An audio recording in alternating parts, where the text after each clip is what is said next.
Hello everyone, I hope you all are doing well. तो आज हम आए हैं एक बिल्कुल ही नई वीडियो के साथ जहां हम डिस्कस करेंगे section 81 of Indian penal code 1860।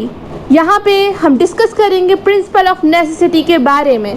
तो सेक्शन 81 की हेडिंग है act likely to cause harm but done without criminal intent and to prevent other harm.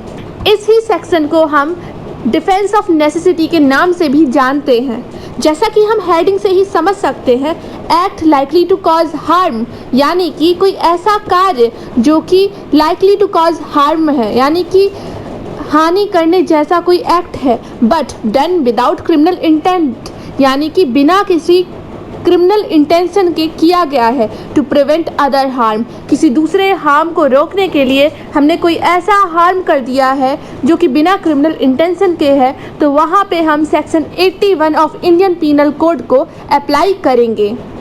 तो जैसा कि हमें पता ही है, सेक्शन 81 जनरल एक्सेप्शन के अंदर आता है।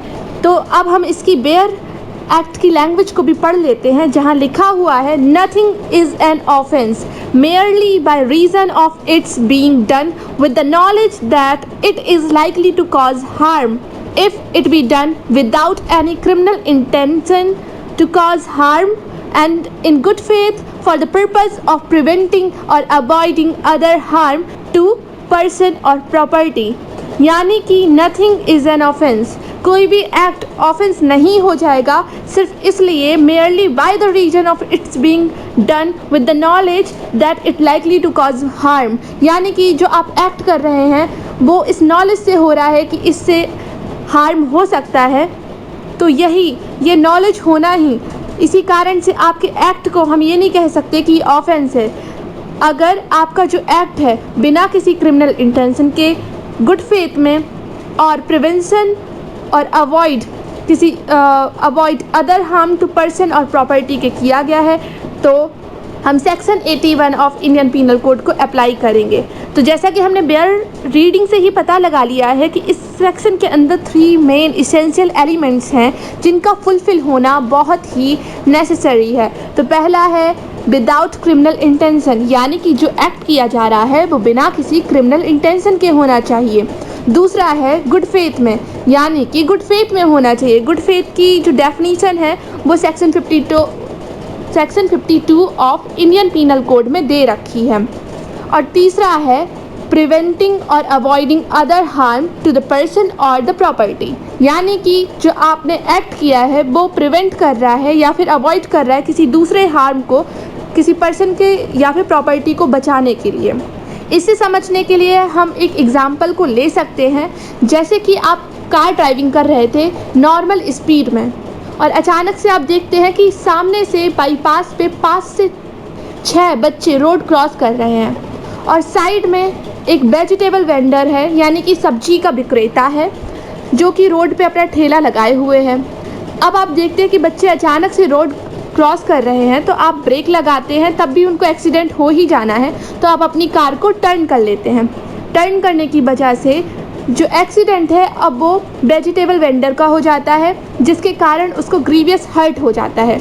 तो यहाँ पे क्योंकि आपने गुड फेथ में बिना किसी क्रिमिनल इंटेंशन के और किसी बड़े हार्म को रोकने के लिए, अवॉइड करने के लिए आपने एक सब्जी बेचने वाले को, वेजिटेबल वेंडर को एक्सीडेंट कर दिया है, तो आप सेक्शन 81 को ले सकते हैं, क्योंकि ये तीनों ही इसेंशियल एलिमेंट्स को फुलफिल कर रहा है। जैसे कि विदाउट क्रिमिनल इंटेंशन आपने किया था, गुड फेथ में भी था और अवॉइड ऑफ हार्म भी था।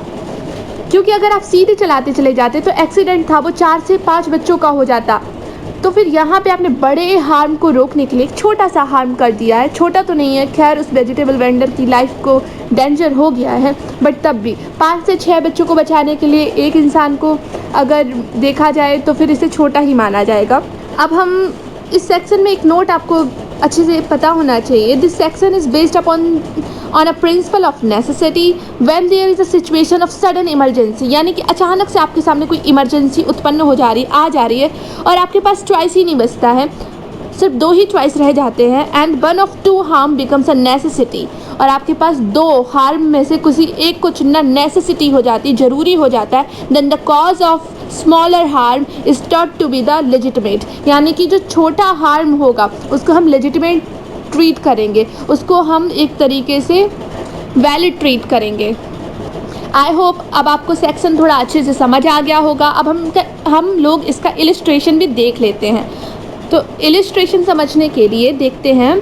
A. The captain of a steam vessel suddenly and without any fault or negligence on his part finds himself in such a position that before he can stop his vessel he must inevitably run down a boat B with 20 or 30 passengers on board unless he changed the course of his vessel, and that by changing his course he must incur risk of running down a boat C with only 2 passengers on board, which he may possibly clear.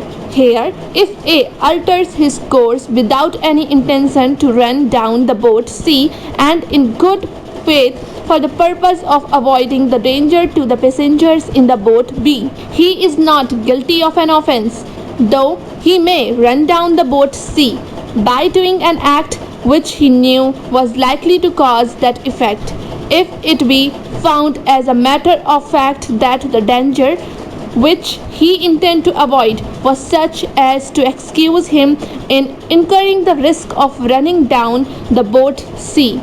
तो जैसा हमने देखा, ये illustration हमें कह रहा है, मान लीजिए जो ए है वो कैप्टन है एक स्टीम वेसल का, उसके सामने से एक बोट है जो कि बोट बी के नाम से दी गई है, और एक उसके पीछे समझ लीजिए एक बोट है जो कि सी है।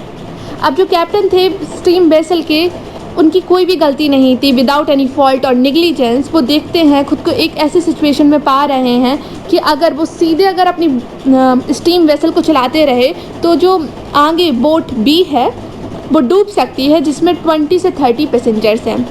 और अगर उन्होंने अपनी बोट को टर्न कर लिया तो वो देखते कि पीछे भी एक बोट है जहाँ पे पैसेंजर 2 से 3 है, उस बोट का नाम सी दे रखा है। और अगर उन्होंने बोट को टर्न कर लिया और जिसके कारण सी का जो है लॉस हो जा रहा है, हार्म क्रिएट हो रहा है उसको, उसके बाद भी जो हमारे कैप्टन ए हैं उनको कोई पनिशमेंट नहीं होगी, वो कोई भी ऑफेंडर की तरह ट्रीट नहीं किए जाएंगे, उनका कोई भी ऑफेंस नहीं होगा क्योंकि उन्होंने ये नेसेसिटी में किया है। अब आप देख सकते हैं कि इस इलस्ट्रेशन के तहत ही आप समझ जाएंगे जो कैप्टन थे उन्होंने पहला जो इसेंशियल एलिमेंट था विदाउट क्रिमिनल इंटेंशन वो फुलफ़िल किया है, यानी कि उन्होंने बोट को टर्न किया वो बिना किसी क्रिमिनल इंटेंशन के था। दूसरा आप देखेंगे कि गुड फेथ भी था उनका, 20 से 30 पैसेंजर्स को वो बचाना चाह रहे थे। और तीसरा आप देखेंगे अवॉइड हार्म, यानी कि वो एक बड़े हार्म को रोकने के लिए एक छोटा हार्म कर रहे थे। इसीलिए यहाँ पे section 81 of Indian penal code को अप्लाई कर दिया गया है। एक और आप एग्जाम्पल के तहत पे समझ सकते हैं, मान लीजिए ABCDEFGHI टेंट्स हैं जो लाइन वाइज लगे हुए हैं। टेंट बी में आग लग जाती है, बी में आग लग गई है तो ए में आग कैच कर लेता है, और जो टेंट सी है वो भी आग कैच कर लेता है। अब जो हमारे एक पर्सन है पी, वो आते हैं, वो देखते हैं देखो आग लग गई है, तो वो क्या करते हैं जो टेंट डी है उस टेंट को हटा देते हैं बीच से। अब जब टेंट डी हट गया है इसलिए EFGHI जो टेंट है वो बच जाते हैं। तो यहाँ पे अब जो डी टेंट के मालिक हैं वो ये कहें कि हम तो पी पे सू करेंगे, हम तो पी को केस करेंगे क्योंकि उन्होंने हाउस ब्रेकिंग की, उन्होंने मेरे कैसे टेंट को छू लिया, कैसे उन्होंने ट्रेसपास कर दिया। तो ऐसी कंडीशन में क्या है, पी के पास एक डिफेंस आ जाएगा सेक्शन 81 का, और वह कहेंगे कि नहीं ये मैंने नेसेसिटी में किया था, अगर ऐसा मैं नहीं करता तो फिर क्या होता कि सारे ही टेंट जल जाते, और उनका जो ये एक्ट था वो गुड फेथ में था, अवॉइड लार्ज हार्म के लिए था और बिना किसी क्रिमिनल इंटेंशन के था। अगर आप इलस्ट्रेशन बी देखेंगे सेक्शन 81 का इंडियन पीनल कोड में तो कुछ ऐसा ही है। यहाँ पे बस बिल्डिंग को बता दिया गया है और हमने टेंट का एग्जांपल लिया था। तो आई होप आपको यह सेक्शन काफ़ी अच्छे से समझ आ गया होगा और इलस्ट्रेशन भी काफ़ी अच्छे से समझ आ गए होंगे। अब हम आपको लेके चलते हैं इस सेक्शन के एक बेहद ही इम्पॉर्टेंट केस के साथ। तो केस का नाम है डडली एंड स्टीफन का केस है। ये R versus Dudley and Stephen 1884 का केस है, जो कि बहुत ही इम्पॉर्टेंट माना गया है। अगर आप नेसेसिटी के बारे में बता रहे हैं सेक्शन 81 के बारे में, तो इस केस को साइट करना ना भूलें, क्योंकि ये आपके पॉइंट्स को प्लस कर देगा। तो ये केस कुछ ऐसा था कि 4 लोगों का ग्रुप होता है, वो एक बोट में जा रहे होते हैं। तो 4 में से एक थोड़ा यंग बच्चा होता है, जो कि 17 ईयर ओल्ड का होता है। तो जब ये चारों लोगों की बोट होती है, वो अचानक से स्टक कर जाती है इन अ सी storm, so that because of they struck in the sea storm they cannot able to find out the way, और the sea shore नहीं मिल रहा होता है, समुद्र का किनारा नहीं मिल रहा होता है। तो फिर क्या होता है, उनका जितना भी स्टॉक होता है खाने पीने का सामान, वो सब ख़त्म हो जाता है। तो जो 2 लोग होते हैं डडली और स्टीफन, ये प्लान बनाते हैं कि देखो, अगर हम चारों लोगों तो ज़िंदा रह नहीं सकते हैं, सामान बहुत ही कम है, अगर हम अपने चारों में से किसी एक को मार लें तो उसकी फ्लैश को खा करके ज़िंदा रह सकते हैं। तो डडली जो और स्टीफन होते हैं, वो मतलब एग्री कर जाते हैं कि हम जो 17 ईयर ओल्ड का जो छोटा बच्चा है उसको मार डालेंगे, ये वैसे भी वीक है और ये ज़्यादा दिनों तक जीवित नहीं रहेगा। और जो एक इनका और मेंबर होता है, वो मना करता है कि नहीं, ऐसा नहीं करना चाहिए। और ये लोग कहते हैं नहीं, हम ऐसा कर सकते हैं, क्योंकि हमें खुद को जीवित रखना है।